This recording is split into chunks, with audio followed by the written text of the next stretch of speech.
This video is I'm going to talk about transformers and power transmission, and this is in chapter 32-8 of the textbook. So, Faraday's law, right? So a changing magnetic flux produces an induced EMF, means that it's really easy to change an AC voltage. So a transformer is such a device. So basically all you need to do, you need two different coils of wire connected somehow. So on the bottom here, so this is actually just an iron core. The magnetic field lines tend to get trapped in this iron core. You have some number of coils on one side, some different number of coils on the second side, right? So the flux is different. So a changing flux on one side induces an induced EMF on the other side.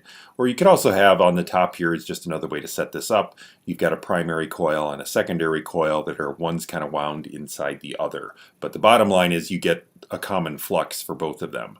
So you have a changing current in one induces a changing flux on the other, and so you get an induced EMF. And it's easy then.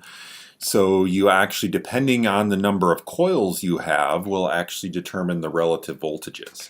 So usually you refer to this as the primary, which is your input, and the secondary coil, which is the output.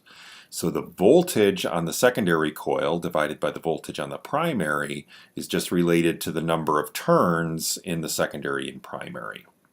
So just by changing the number of turns of the coils you have, you can create a step up or a step down transformer. Now the other thing to remember, of course, is you can't create power, right? So energy is conserved, so you can't create energy from nothing. So, and power is I times V, so if you have a step up transformer and you increase the voltage, that comes at the cost of a lower current. So the current, right, the ratio of the currents is exactly opposite this, right? So the larger voltage means a smaller current and vice versa. So this leads us to power transmission. So back, over 100 years ago, people were interested in bringing power to your house. So Thomas Edison actually advocated having a DC, direct current power system, whereas Westinghouse and others advocated for AC, which is what we actually have.